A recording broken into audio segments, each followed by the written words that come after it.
All right. Let's welcome everyone in. First of all, I want to thank everyone for being here, and a special note to all of our friends in the audience, but our students in the audience deserve specific credit today because it's spring break, and rather than gallivanting away, a few of them made it here. I'm so grateful to see them. This is the Great Salt Lake Legislative Update for the 2025 session. My name is Brig Daniels. I am co-director of the Wallace Stegner Center, and I am also the director of the Great Salt Lake Project. I'd like to welcome you all, but at the University of Utah, we traditionally begin with this native lands acknowledgement, which I'll provide now. We acknowledge this land, which is named for the Ute tribe, is the traditional and ancestral homeland of the Shoshone, Paiute, Goshute, and Ute tribes. The University of Utah recognizes and respects the enduring relationship that exists between the many indigenous peoples and their traditional homelands. We respect the sovereign relationships between tribes, states, and the federal government, and we affirm the University of Utah's commitment to a partnership with Native nations and Utah urban Indian communities through research, education, and community outreach activities. Just a reminder of a few events that are on the calendar. So I'm not going to go through all of these in great detail, but I would like to say a bit more about the very first one. So March 20th and 21st is the Wallace Stegner Center's 30th annual symposium. This year, we'll be discussing the topic, Breathing Easier, Air Pollution Challenges and Solutions. Registration is required to come to the event. You can find the information online on our website. We welcome as many of you who can make it in. And that goes for, we have, I don't know how many folks we have in the room, but 36 or so. For the more than 200 of you who are watching us online right now, please know you are also very welcome. Other upcoming events of note. March 27th, we are having a great speaker come to the University of Utah, David Spence from the University of Texas. He will be having a conversation with our Dean Elizabeth Crunk-Warner, on his latest book, Climate of Contempt, Political Partisanship, Climate Action, and the Energy Transition. On April 14th, the Stegner Center is going to be hosting a virtual conversation, The Trump Presidency and the Environment. We invite you to join a panel of Stegner Center faculty and other faculty from around the country who are experts in environmental, energy, climate, public lands, and natural resources law and policy.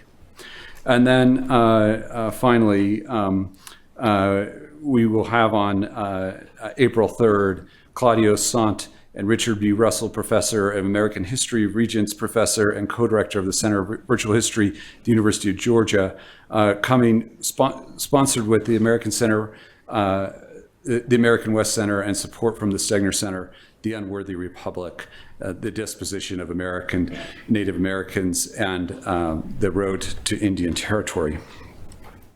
So today's talk, we have, I'll be joined with three distinguished panelists.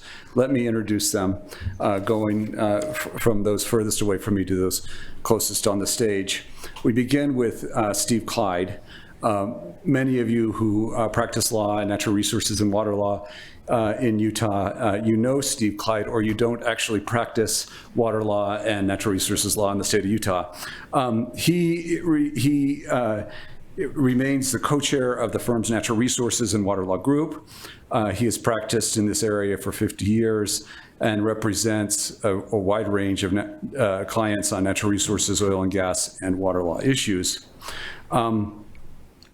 He is a member of the Utah Water Task Force, which has helped revise Utah's water laws and policy, which we'll be talking about some today. He's a non-voting member of the legislature's Water Development Commission.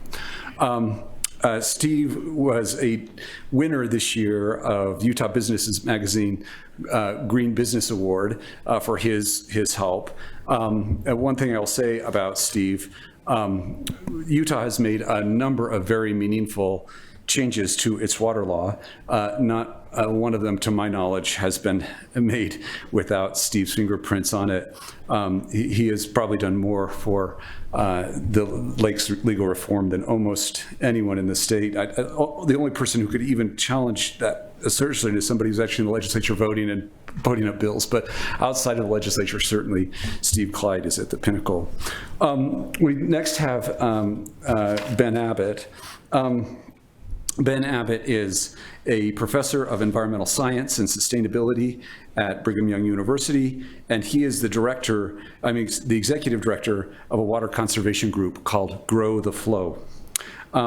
He is, if Steve is the legal mind that has crafted the lake's policy, Ben is the heart of the lake restoration effort. He is a passionate advocate for the lake, and you will see him almost anywhere where passionate advocacy for the lake occurs. It is our really distinguished honor to have both of you here today. I will also be joined by Beth Parker. Beth, as many of you who know me, Beth and I work almost entirely everything that I'm working on, she's working on, and vice versa. That isn't exactly the case, but we are partners in crime in almost everything that we do. Beth is a senior attorney and Wallace Stegner Center senior fellow at the S.J. Quinney College of Law. She works in the center's law and policy program, and she is the law and policy lead on the Great Salt Lake Project. For those of you, we'll talk a little bit about the Great Salt Lake Project today, but for those of you who are unaware, the Great Salt Lake Project is the S.J. Quinney Colleges of Law answer to the question, how do we save the lake? The purpose of the project is to provide real-world, actionable policy advice to policymakers who are willing to think about their ability to help save the lake. Beth, before she came to the University of Utah, she practiced in the world of Native American law, and in addition to Indian law, she worked on water law issues. She has been a leader in the Utah State Bar, including in the Indian law section. Beth and I basically started the Great Salt Lake Project year and a half ago, and I was mentioning to Ben Abbott on the way in. Beth took a hike this January after having double knee surgery, and the surgery had not yet healed. And this was a multi-day hike. And I said, if there's anything that describes how hardcore Beth is about the lake, it is similar to her ability to hike with hurt knees. At any rate, we're going to have an open conversation with the panelists, and I'm just going to jump in. Beth and I will kind of steer the boat on the conversation, but we hope to join in too. So Beth, I hope you feel comfortable to join in, as I will too. All right, let's move me over there and let's get started.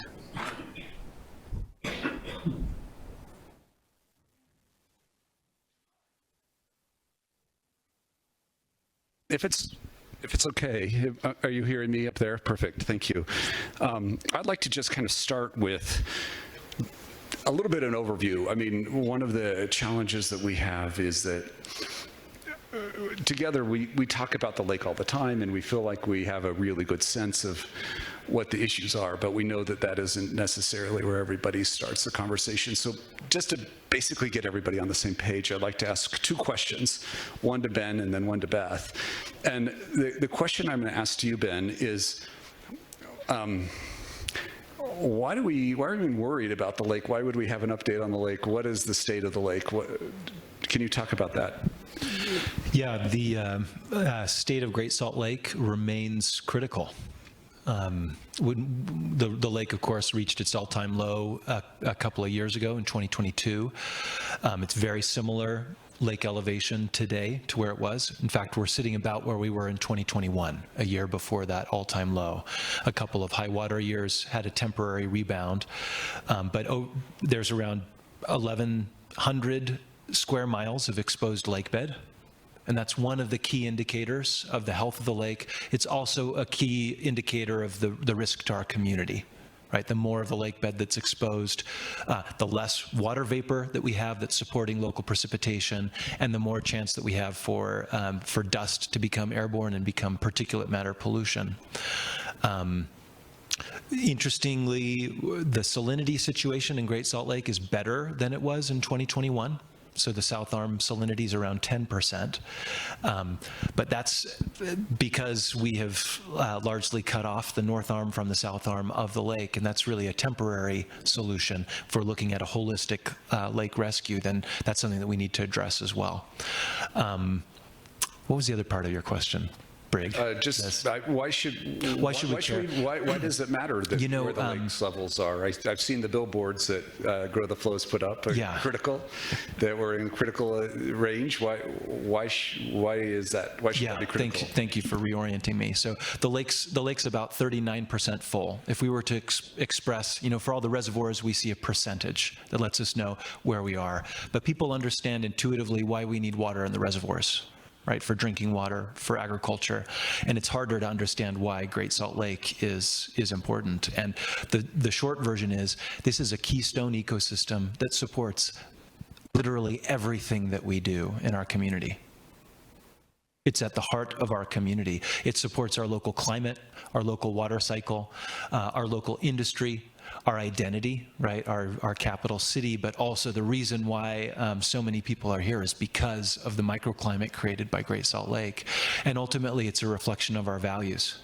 So when I look around the world, there are over 100 of these large saline lakes, and nearly every one is in decline.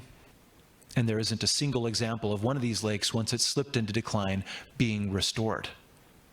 And so that's a huge threat to our community, and it's also a challenge that I think we can take up. It's about more than just the Olympics, but the Olympics is a really interesting frame, right? 9 years from now, we're going to have the world coming to Utah, and are we going to be able to say, the state of Utah saved Great Salt Lake? They were the pioneers that figured this out. Or are we going to have to explain why we don't have a lake, we instead have a salt playa? Okay, and Steve, feel free to jump in on the second part, the second kind of context question too, but I'm going to start with Beth. And again, no pressure to jump in, but feel free to. Let's talk about the political and legal context. I mean, in order to kind of understand this legislative session, I think you kind of need to understand where we've been from a lawmaking policy perspective. Beth, will you give us your 2 cents on that one? You bet. First of all, I think after hearing Ben Abbott speak about the lake, you can tell why we refer to him as the heart of the restoration efforts. But as far as the policy and legal context of changes that have occurred over the past few years to try to save and restore Great Salt Lake, I think that we first need to give credit to Steve Clyde, which Brig did earlier, but really most of these things that we'll be talking about, particularly changes to water law, Steve has played a direct role in this, as well as some of his colleagues at Clyde Snow. So I just want to start with that, and Steve would love to have you jump in, correct me if I'm wrong on anything. But basically, Utah has enacted an extraordinary series of water law reforms over the past about 6 to 8 years, really starting in 2017. And we've seen dozens of changes to substantive water law. And that has really been to help facilitate conservation in this really arid state.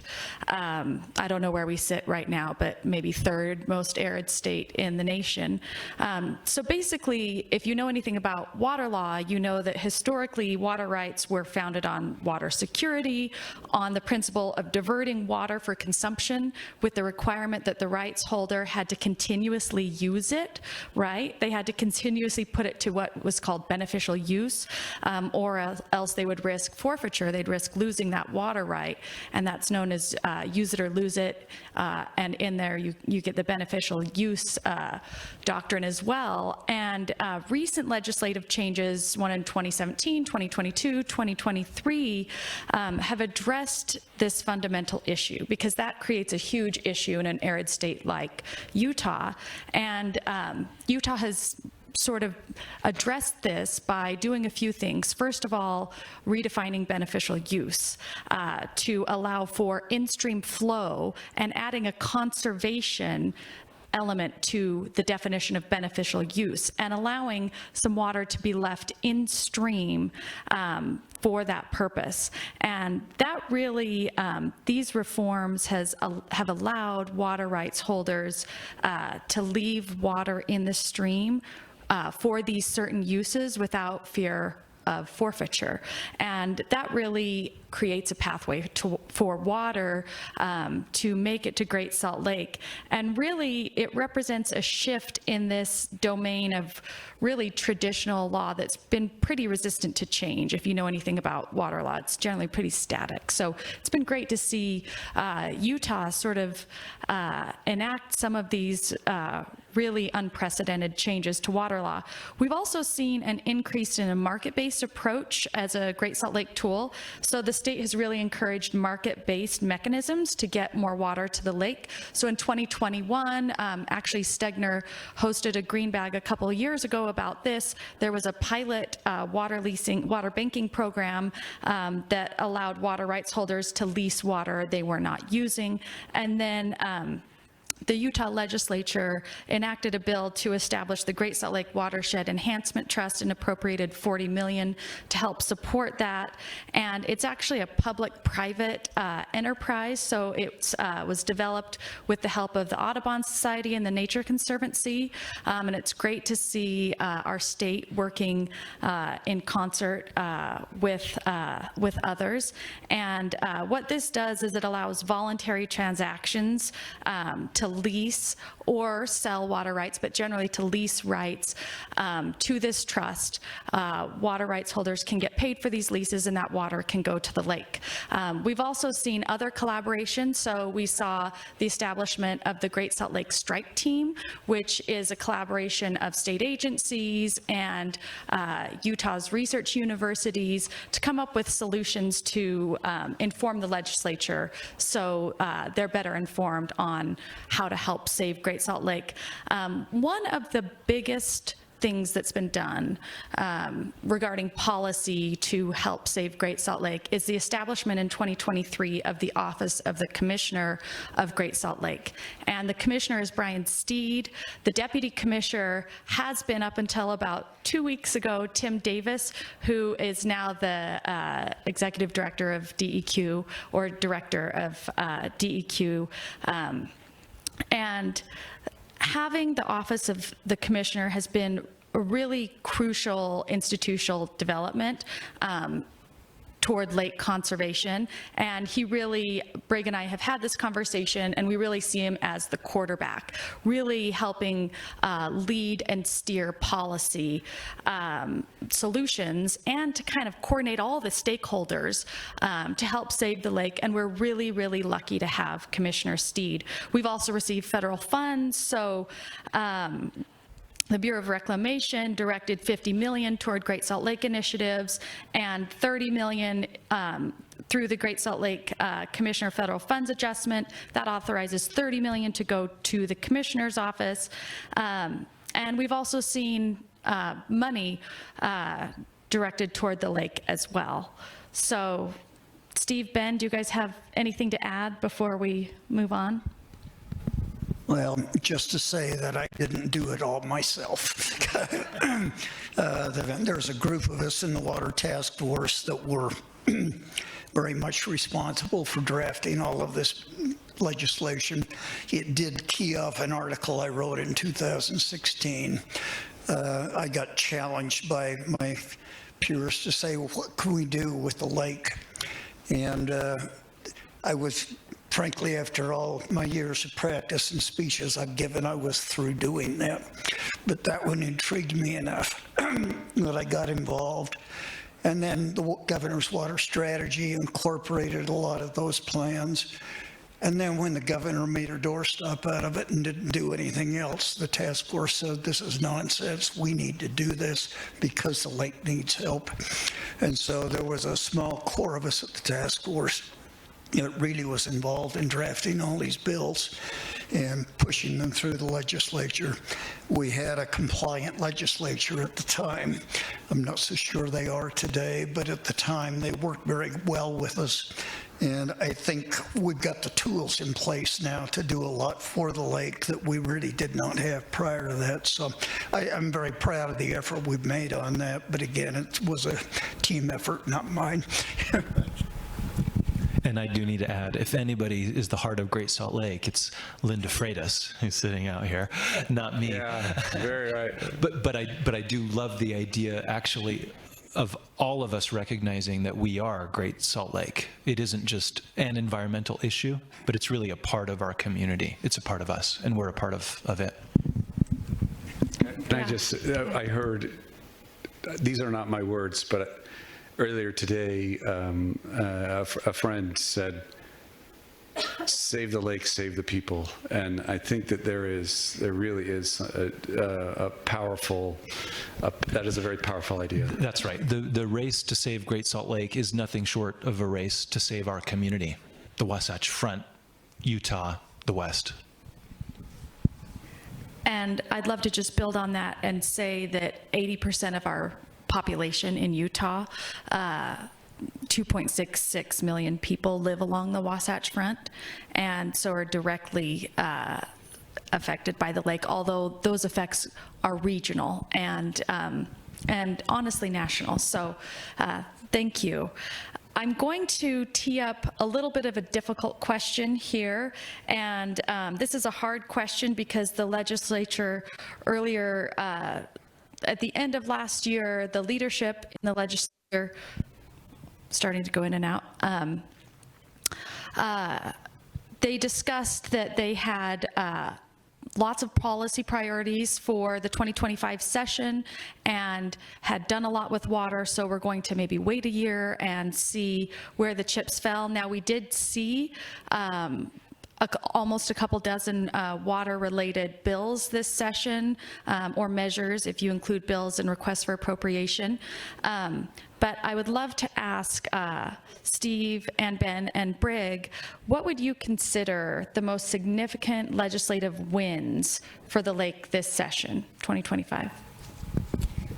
I don't see any, to be perfectly candid. I think they did put a pause on things.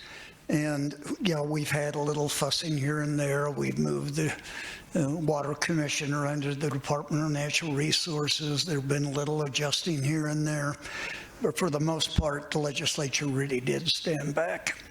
And while there have been a whole lot of different water bills dealing with conservation and urban sprinklers and things like that, a lot of those didn't get through. And the things that I think mattered did not.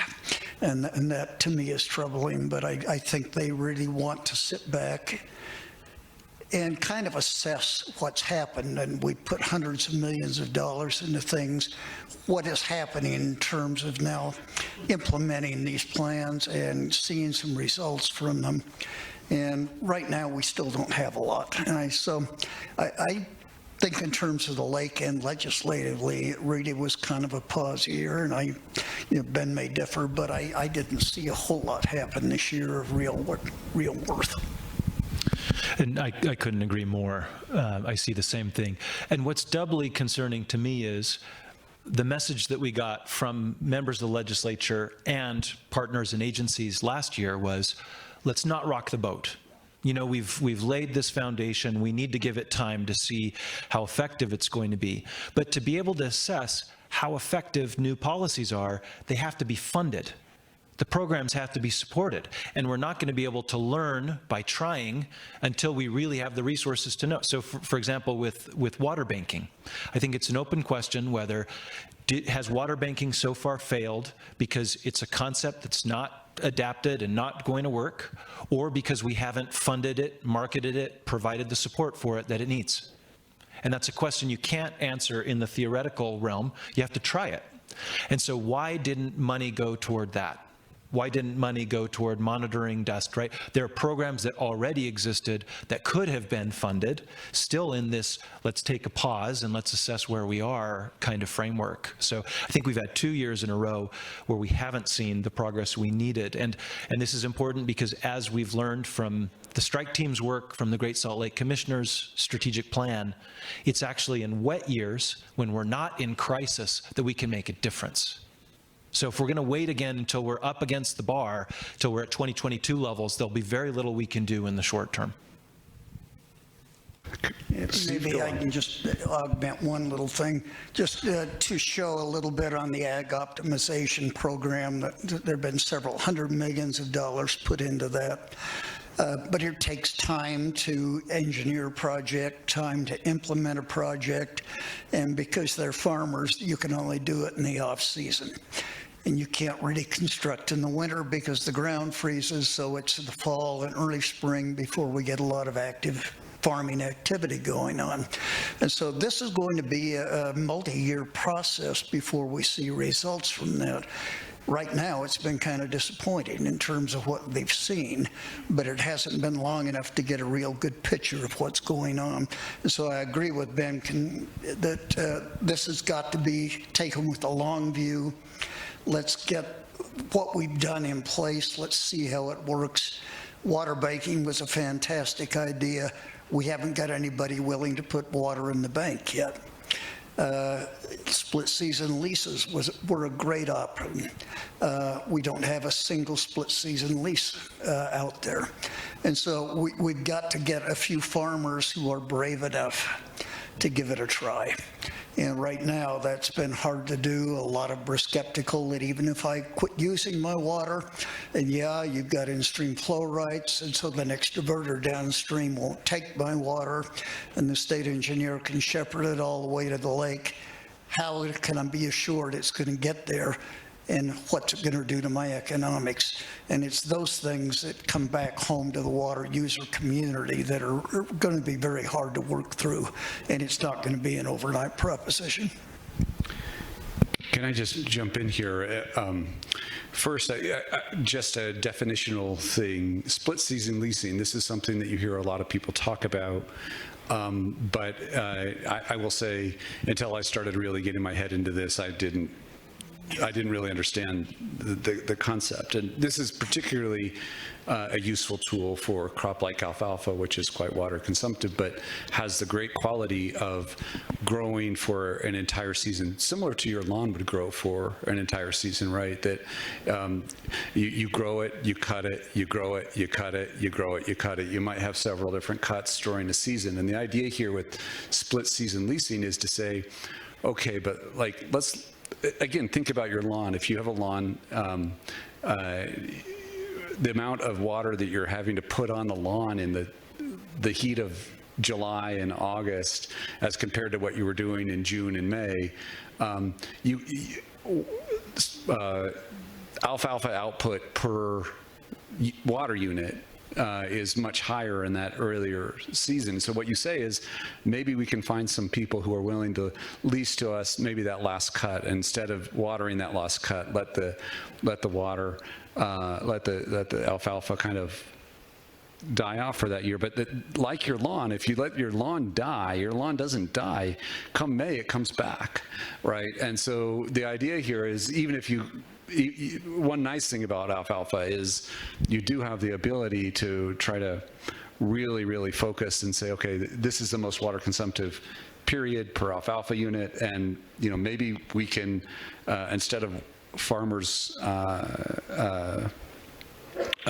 growing the crop at that point, they can harvest the water. One other kind of again, same conversation. It was just mind blowing to me. But a friend said, farmers for a long time have fed us, and the real opportunity is to help them understand that they can now save us. Which just again really hit home. But to answer Beth's question, and I hate to go after both Ben and Steve said we didn't get anything, but I will say there are some little things that we can point to. Now I think that. Did you want to jump in here, Steve? I saw you kind of move your. Okay. There are a couple of things that are of note. There were, in my mind, and when I say my mind, this is a collective mind in some ways, because my mind has been changed by Beth, but it also has been changed by our students in the Great Salt Lake Policy Accelerator.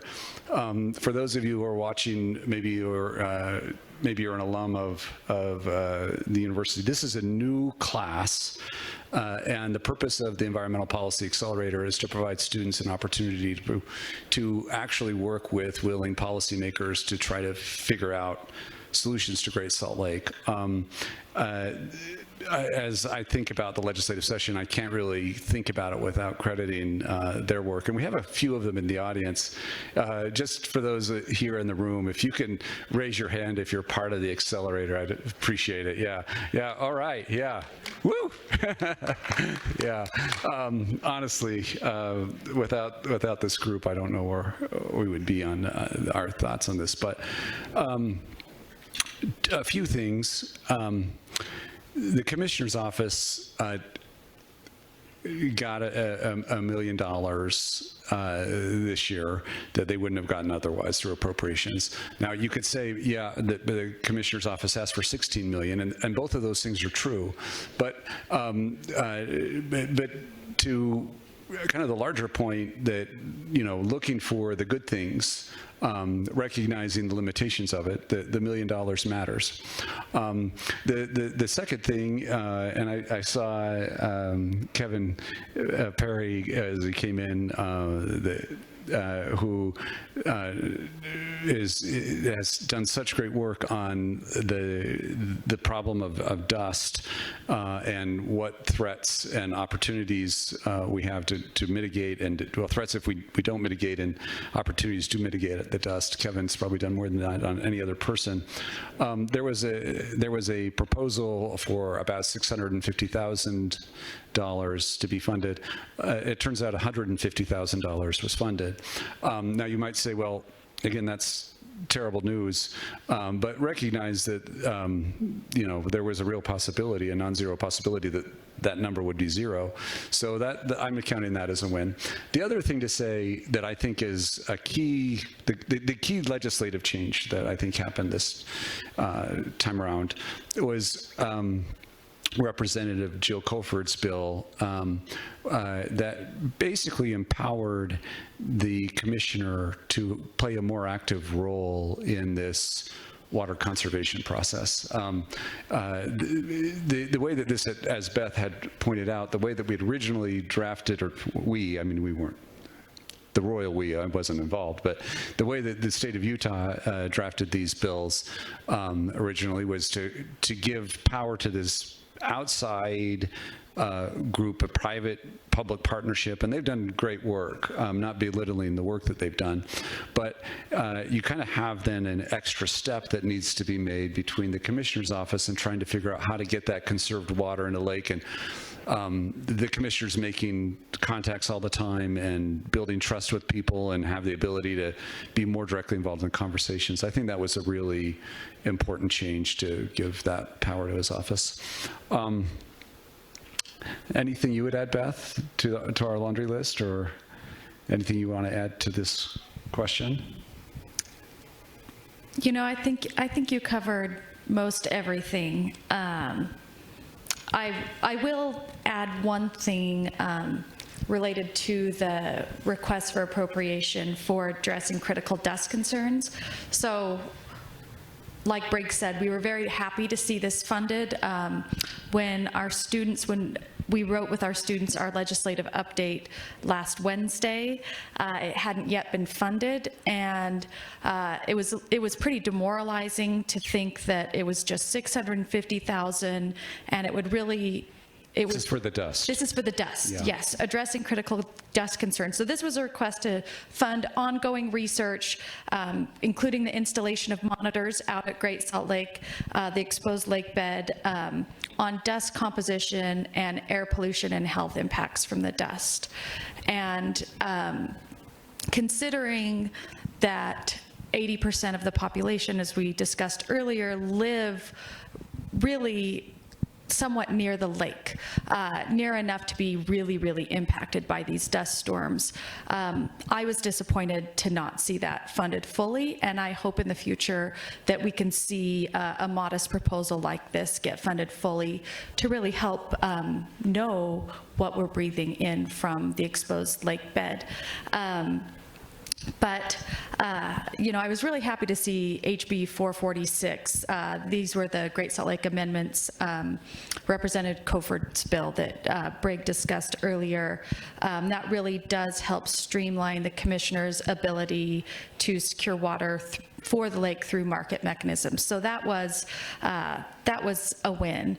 And I actually brought a prop. So this is a legislative update that we wrote with our students, and next legislative session, you probably can't see how thick this is, but this is quite thick. A lot of work went into this.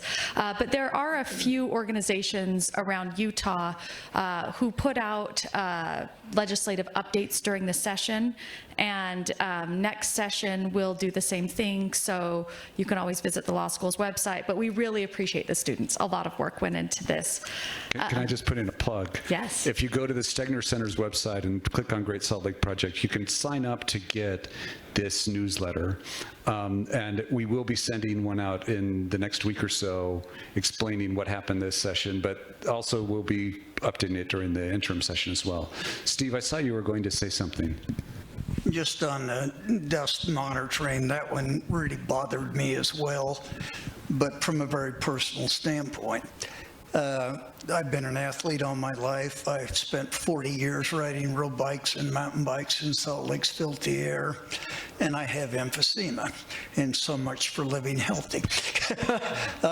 But there's no genetic tie the doctors have been able to find, and their conclusion is it is environmentally caused in large part from the dust coming up off the lake and the Kennecott tailings and other things. And it to me is disturbing that they funded it only so little, that they did not prioritize that as something to help get a handle on and deal with the public health safety aspects of that. And so I was pleased to see a little come through, but they surely could have done a lot more. And I'll follow up on that. So I teach air pollution law and policy here at the law school, and like Steve, have a personal connection. 4 of my 5 children have asthma, 2 have severe asthma, and my son actually had a severe asthma attack on the shores of Great Salt Lake during his 4th grade field trip. So it is very personal, not to me, but I know to a lot of Utahns. And, I was disappointed to not see it fully funded, but at the same time, I have hope that if we as constituents let our legislature know that we are concerned about air pollution from the exposed lake bed, I do have faith in our legislature that they will fund something like this in the future. So when you ask yourself, what can I do to help save the lake? This is one thing. And I actually think that's a great segue into our next question, we've talked a lot about what can our institution do for us? What has the legislature done over the past few years this session, and we will continue to talk more about what happened this session, but I would love to just pause here and ask our panelists, what can we do as Utahns, or I also know quite a few people who aren't living in Utah right now, but they have roots or ties to Utah. What can we do to help save Great Salt Lake? I love that question. And, you know, when you're sitting on the sidelines, it's easy to say, why didn't the legislature do more?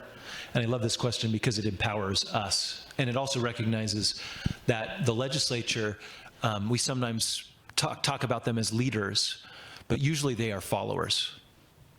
Usually they are responding to pressure from their constituents, from the expectations, from what they're hearing about. And so I think that we need to get organized. And there's been really good movement on the business front. You know, some of Utah's biggest businesses are very focused on this issue. And on the public front, we need to think about how do we grow activism and engagement on this issue beyond Salt Lake County.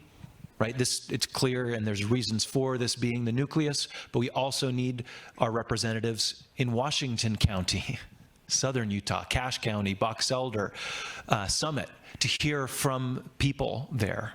And there are multiple groups. Friends of Great Salt Lake is one.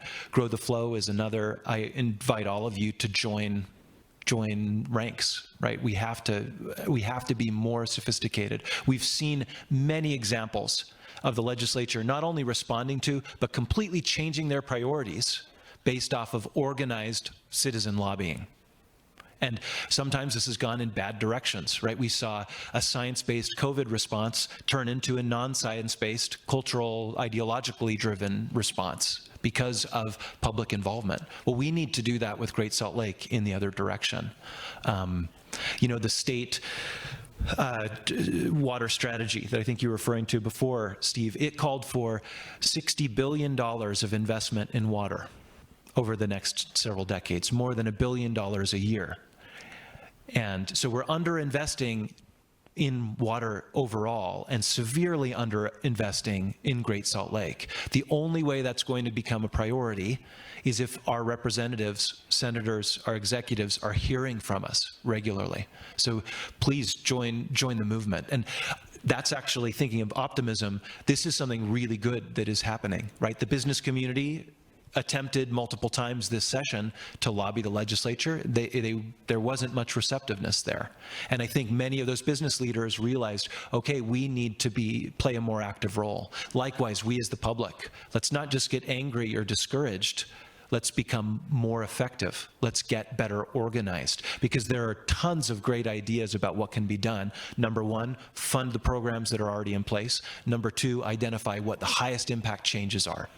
Right? That's only going to happen if we fuel the movement by getting organized. I really agree with Ben. I think, but you can't do it effectively during the session. This has to happen during the breaks in between, when they're not quite as hassled by trying to move 700 bills through the process. I mean, you attend a hearing, you've got 24 hours notice of what's on the agenda. You read a bill, you prepare, you go to the hearing, find out they've got a second or third substitute in hand that no one has seen, and it gets debated for 5 minutes and they move on. That isn't going to be the avenue to get their attention. But I agree with Ben, getting involved in groups who have the ear and can develop policy positions and present those to their legislators, that makes a difference. And it takes a really concerted effort. There are a lot of very dedicated people out there trying to do it, but we need a lot more citizens, because the legislature will be responsive sometimes.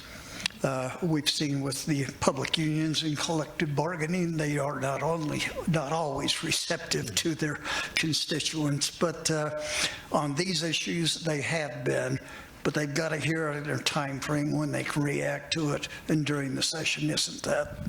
You know, our managing director, Jake Dreyfus, said, you can't build bridges during the session, you can only burn them. And, you know, so we need to be thinking right now about the next session and the session after that, right? Because it's not going to be solved in a single session. And there's nobody putting out higher quality content to help the public understand what's going on than the Great Salt Lake Project. And so following, it is a thick document, but thankfully there's a summary. So just a word about Great Salt Lake Project. We have been asking for quite a while for people to step up and not only follow us, but particularly lawyers to think about volunteering. But it's just been over the last, I don't know, a couple months where we've actually had enough capacity to start thinking about like what to be doing here. And just a preview, Great Salt Lake Project will be announcing a formal pro bono program, and we won't announce it right here, but a law firm has, a very significant law firm in the city has signed on as an institutional partner, which we'll be announcing. Again, if you go and get our newsletter, you'll find out all about this.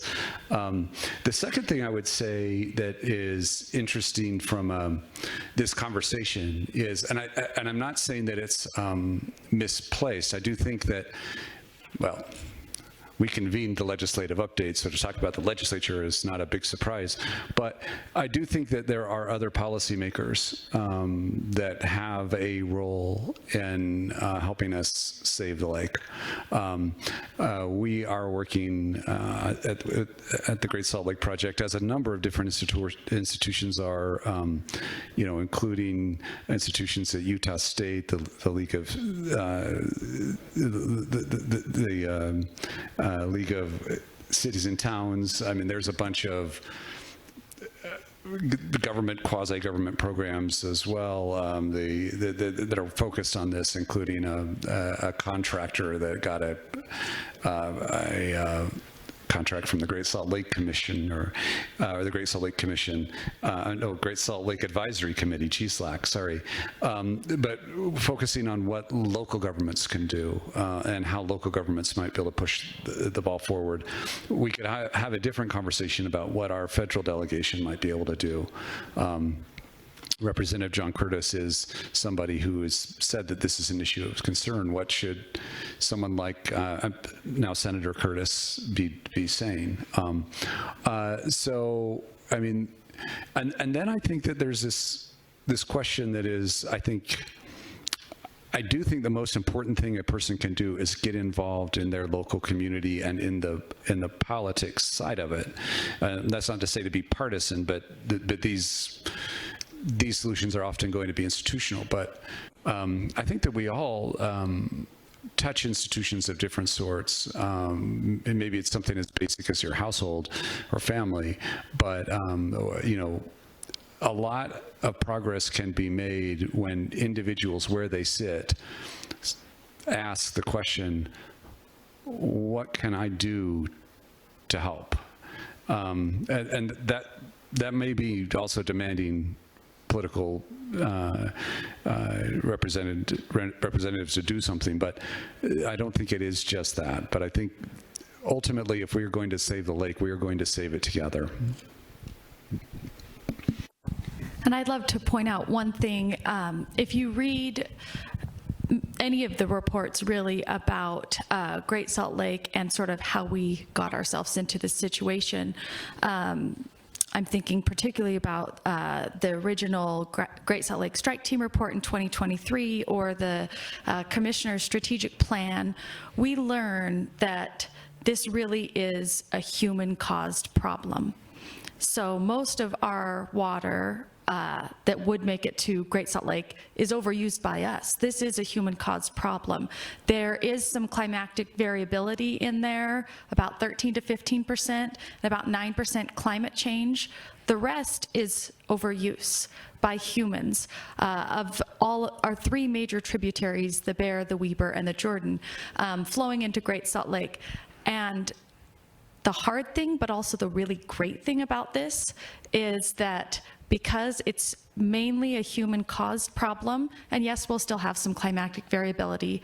Yes, a small percentage of the issue is climate change, but because it's a human problem, human-caused problem, humans hold the solution and the keys. So we can solve this. And like Ben said, Utah, we really pride ourselves in being the beehive state, being able to be efficient and get things done. And if we as constituents really let our legislature know that the lake matters to us because we care about the future of Utah and Wasatch Front, I think we really can solve this problem. And the next question I want to ask, and then we should probably get to some audience questions. I think maybe just one more question. One more question. And I get to the audience. Okay, all right. Well, I guess the last question that I'd like to ask of our panelists is, what policy priorities would you hope to see in either a potential interim session or next year in the 2026 session? I would have chosen the same one. That's the one. Well, that's a tough one. There are a lot of them out there. What I would dearly love to see is more funding. The whole approach with the legislative changes we've made has been on voluntary market-based transactions. And people are a lot more receptive to that than forced reduction of their water rights. Efforts to condemn water would be met by a very hostile reaction by the legislature to pare back the power of condemnation. I mean, that's not going to work. But to make it possible and provide the economic inducement, we need to continue to fund the programs that have been put in place. And so for me, it is more that activity and more public education to try and help the population really understand the nature of what we're dealing with and why we need to fund these things and what we can all do to chip in and solve these problems. And it's very difficult. I mean, we've got our earliest ag rights were established decades before the state became a state. And we've now got a population expected to double. That ag land will develop. Those water rights have to continue to go to municipalities as well, because people have to have water to drink, they have to have jobs, and they also need food. And so we've got all of those incredibly conflicting goals, and trying to find a way through all those is going to be really, really difficult. And it's going to take some wise policy leadership, and I hope the legislative leaders and the governor and others in the state will continue to try and do that, because without it, I think this thing will just die. And of course, biggest problem is if it doesn't snow, there's no amount of water you can put in the lake because it'll evaporate away. And so we've got to continue to work on issues that affect climate change. While it may not be the big driver here, it is a driver. And as a population, we need to take that in hand, particularly here in Utah and in the Wasatch Front, and do what we can to minimize those impacts, because that will make a difference too.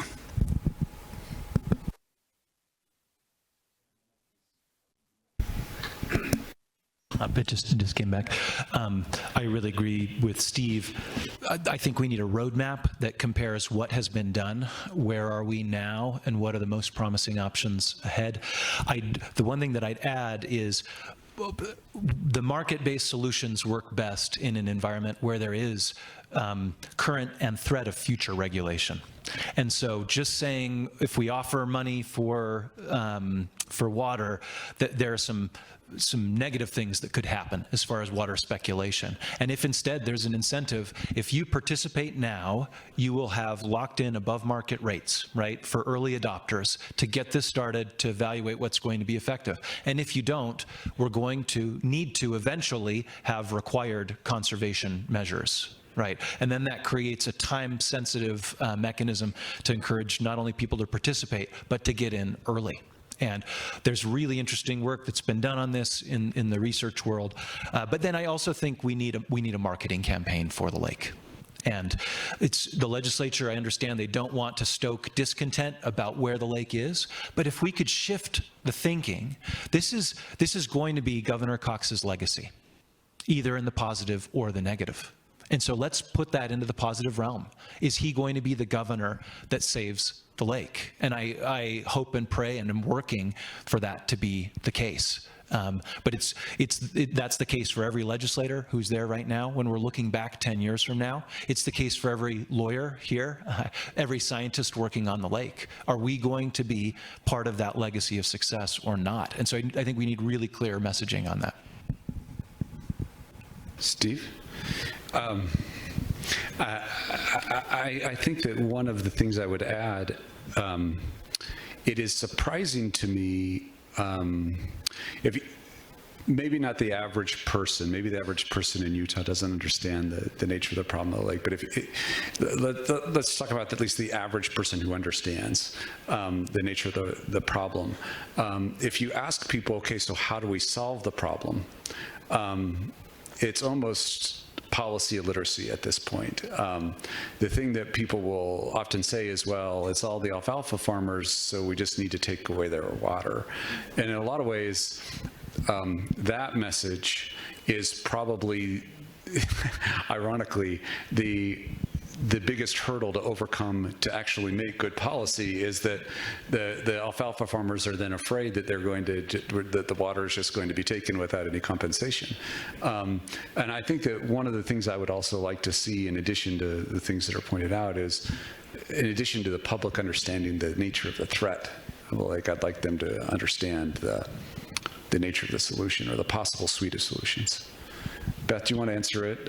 We don't actually have a Slido question, so I'm not feeling too terrible about taking the time. Yeah, if anyone has questions or comments. Yeah. Slido.com and then hashtag Stegner. Thanks. Or if anybody in the audience has questions, you can raise your hand and we can also repeat them. Oh, okay, we have a few. Okay. What's your question? I'll repeat it. Why don't you ask it? I'll repeat it. I'm going to ask a question. Two things. I've worked with Steve 48 years in law practice and his father. I just have two comments. Okay. Right in the middle of this issue, I represent a lot of farmers in various ranges, and quite frankly, one of the issues is financial. This came up earlier. So just to repeat for people who are, and I'll walk over there, Lee, I'm sorry. I thought you had a question, but I'll let you say it. Go ahead. Well, I just have a comment. I think it's economics. Part of it is I represent entities that have sold water in the Park City area now for $18,000 an acre foot. That's an economic reality. And the other just basic comment, I don't know if it'll be related here, I think the long-range immediate solution to come up with the 200, 300,000 acre feet that has been shown in your studies is dealing with the tribes. And I don't want to get into that right now, but there is a significant amount of water and promise working with the Navajo and the other tribes. So that's all my question. That was not a question, was it? Yeah, sure. I'd like to respond real quickly. You know, this question of how much water do we need to conserve and get to Great Salt Lake to fix the problem has, of course, been very controversial. And I would just point toward the strike team's most recent report estimated that if we get 770,000 acre feet more water to the lake on average every year, that gives us only a 45% chance of ever reaching a healthy level for the lake. And so there's much lower numbers that have been discussed, between 200,000 and 300,000 acre feet of more water. I don't think that's in the realm of even long-term stabilization of the lake. We need to be up closer to 1 million acre feet, which it only emphasizes the difficulty of what you're talking about and the need. Okay, one last question. John Ruppel, it's yours. My question's for Steve. You mentioned that the legislature has done some important things with water leasing or split season leases with water banking, but that the ag community hasn't really embraced that we're not seeing those first movers that are engaging with those programs. My question is why, and what do we need to do to make sure that those projects or those programs work in practice? That's the million-dollar question. I'm not sure we have a good answer to. The ag community feels under attack, and I know because I'm part of it. I own and operate a cattle ranch. We grow alfalfa. We feed our stock. But the elevation of our land is such you can't do anything else with it. That's going to be true with a lot of others. But money isn't going to be the driver necessarily, but it may be a different economic driver in the sense that Water rights, for example, in the Park City area are selling anywhere from $60,000 to $85,000 per acre foot right now. That's an astounding number. And it makes the process of saying, geez, why don't we just go condemn that water and take it from them? Well, you're going to be competing at fair market value costs. And the farmers, they're aware of that. They know what's happening. They see the development pressure in their communities, and then they know their water and the ability to develop their lands and using their water that way is the long-term future, because ag economics continue to slide. So I think it's going to take just continued effort to educate, continued effort to try and encourage and try and change the public dialogue that does not make farmers the enemy, but part of the solution to the problem, because they do have it. And through the ag optimization program, if they can get to more efficient water use and actually conserve some water, and then through our split season leasing and water banking and the other programs we've put in place, take that water that has been conserved and shepherd that to the lake, I think we'll start seeing some progress. But it's going to be few and far between for a while, as long as ag continues to be attacked. And I think that's one of the bigger issues. We've got our water conservancy districts, particularly on the Provo, but that's Colorado River imported water. It's not native to this drainage. Yet the legislature sees that water in storage and says, well, why don't you just dump it? Well, we could dump 1 million acre feet of water out of our reservoirs 1 year. It may take 10 more to fill those reservoirs back up, and that's the drinking water supply for 2 million people. Can we afford to necessarily do that and say, well, you're the most junior appropriator, surely you have to give up your water to protect the senior ag users? That doesn't fly very well either from a practical standpoint. And so it's going to take everybody working in concert to try and find a solution. And there isn't an easy answer to any of this, John. I wish there were. So we are at time, but 3 things in closing. First of all, when we finish most of our meetings, we often say the words water to the lake, so water to the lake. The second thing I would like to do is just thank our panelists one more time. Let's give them a round of applause. And also a round of applause for our major funder of our Greenbag sessions, the Cultural Vision Fund. Lastly, the thing I would like to do is to acknowledge one more time that next, it's coming up, March 20 to 21, Stegner Center 30th Annual Symposium, Breathing Easier, Air Pollution Challenges and Solutions, including we'll have one panel discussion focused on Great Salt Lake. We're not done yet. Kevin Perry, you're going to earn your meal ticket at some point on this. So I hope to see many of you here for that. Thank you all.